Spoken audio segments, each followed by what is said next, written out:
Hi friends, I don't even remember what day it is. It's been a really long day. I think it's the 27th. Robert's got, I think we're down to 164 days left. If you don't know why Robert's in jail, he is serving some time because of a disturbing the peace charge. And that disturbing the peace charge came about because he was making some noise back in December of 2020.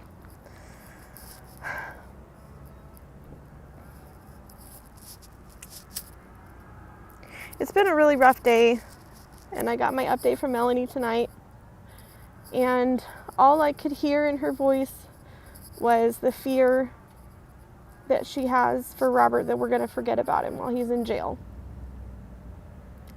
And there's a lot of different chats going on right now, but I really want to know when the next protest is. When are we going to show up again outside that jail and make some noise for Robert and make some noise for those officers that are working in that jail and coming in and out of that jail every day? There has been a lot of information that has come out in the last 24 hours with that event that happened down in Nampa. And I've listened over and over and over again. And I keep taking one thing out of the messages of so many people that spoke yesterday. And that message that I keep hearing is that it's okay to step forward and say we were wrong. It's okay to step forward and say, we fucked up. Sorry for the language. I know there's kids watching. Gosh, I'm so sorry. Baby Cyrus, if you're watching this one, don't say that word. But we did. And maybe not all of us did, but there are a lot of people that did handle the last 2 years incorrectly. And people were charged incorrectly. And a lot of officers made some decisions that I hope they regret. Doctors have made decisions that they regret, and it's really a time where you just have to come out and say it. Like, if you messed up, you messed up. Like, let's not keep making the same mistake going forward, and let's make some changes. The system is really, really, really corrupt, everybody. Like, it is corrupt beyond measure. The day Robert was scheduled for trial, he had, I believe, 11 other people that were supposed to be having trial that day too in the same courtroom. So they weren't expecting his to take 12 hours. And I'm sorry, I gotta have some water because I have dry mouth and I don't want to make those terrible mouth noises. Okay. So the court system is messed up. The court system is so messed up that it does not have the ability to handle the volume of cases that it has thrown at it. And so what's happening right now is, this is typical in any situation, that prosecuting attorney is going to come at you with a plea deal. The plea deal basically guarantees the state money. It guarantees that you're going to serve time in some way, shape, or form. You're going to have to pay back your debt, even if you didn't do the crime.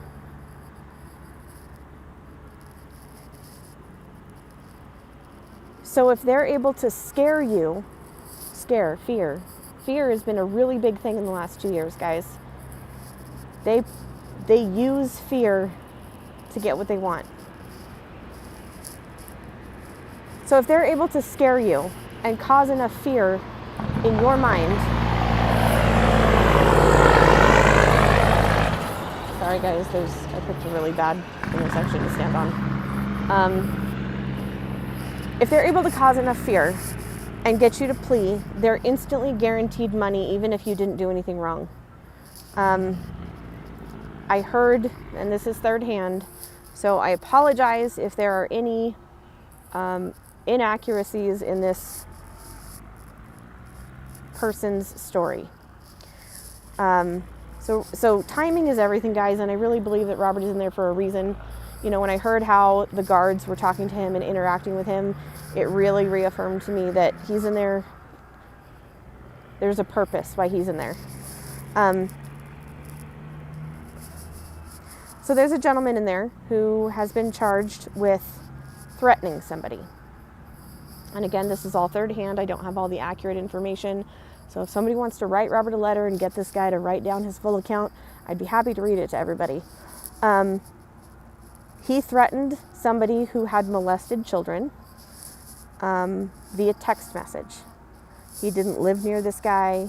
It was a night of drunken anger, and he threatened a child molester.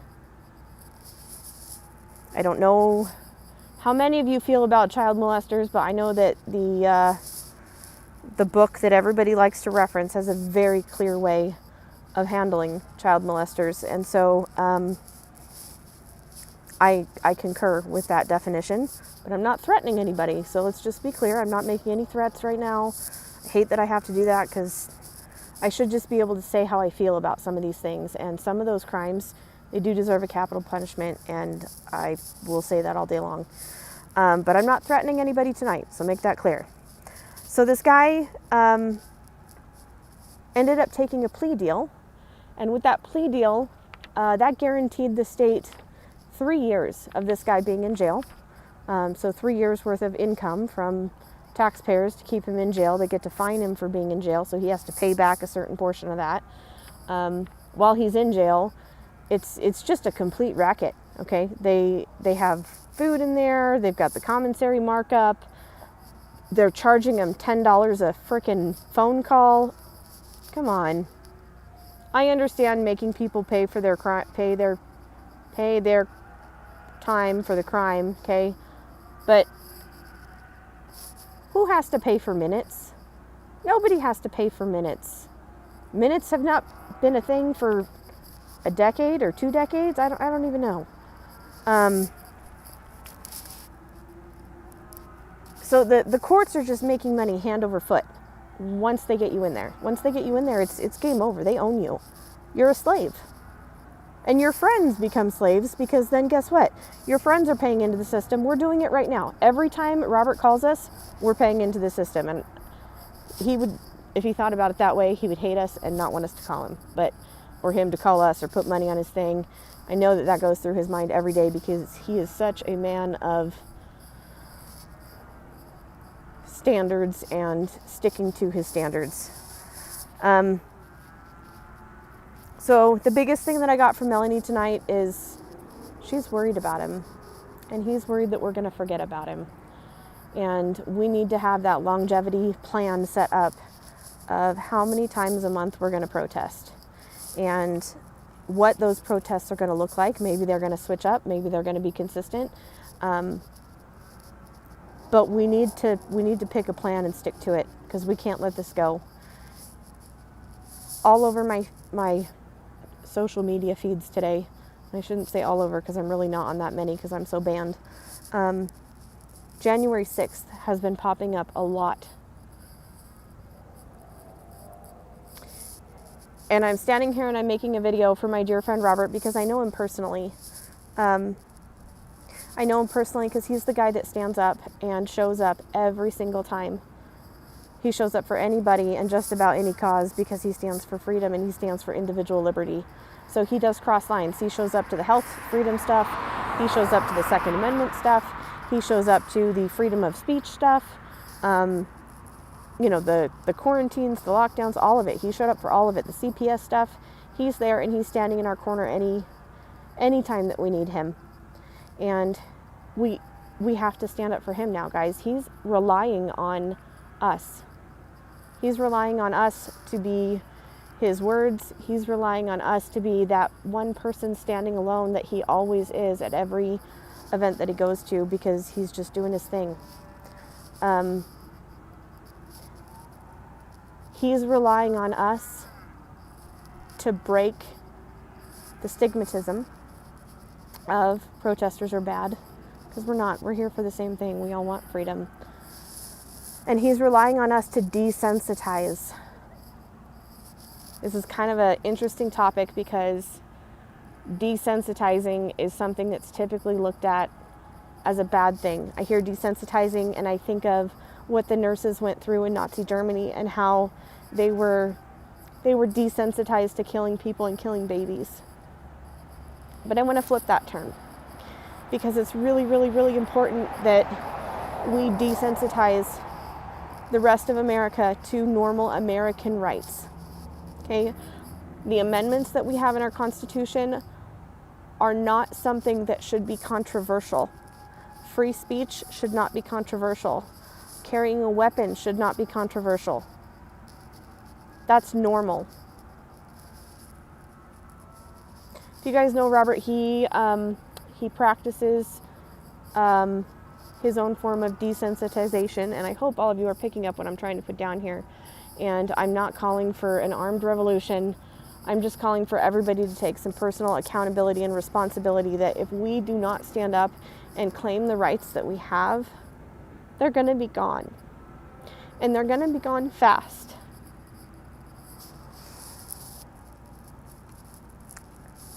So the biggest message that I have for you tonight from Robert is to rise up and stand together. And I'm sorry, I'm kind of shaken. But to rise up and stand up, we need to have planned out, organized rallies for Robert. And I think that's a really great term for them.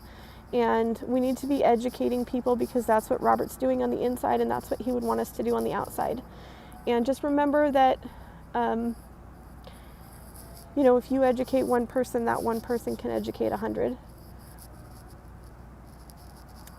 And even though I'm just one person, I'm going to do everything that I can to reach as many as I can. And so I'm doing something super uncomfortable by making videos every single night for the next 164 days. And I'm making a new best friend. So Melanie, I love you. Melanie, I'm here for you. And please, if your family needs absolutely anything, don't hesitate to reach out to me. And for all you friends in Nampa and Caldwell and Meridian and Boise, I'm committed to coming down there again. So let me know when you guys want to meet at the jail or if we're going to meet somewhere else. Who knows? Maybe we just need to walk the mall, parking lot, or Walmart, or I don't know. I don't know what the solution is. But we got to do something. Robert would get creative. So let's put our heads together and get creative. And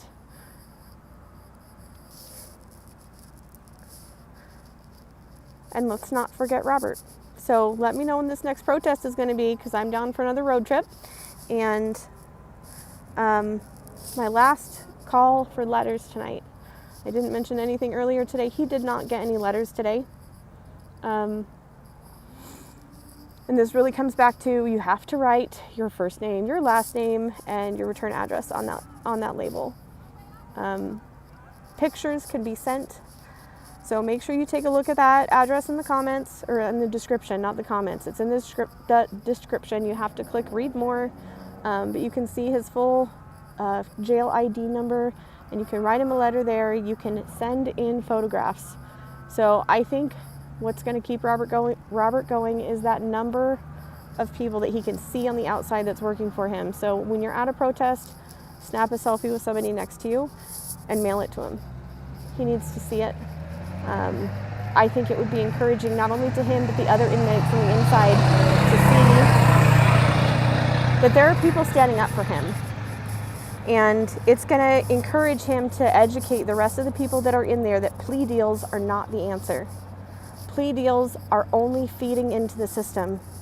And if everybody, and this conversation has come up so many different times in so many different circles, the courts cannot handle the volume of complaints, charges, whatever that they have right now to take everybody to trial. It's just plain and simple. They don't have the capacity to do that. Look at how long it's taken for Sarah Brady to get into court.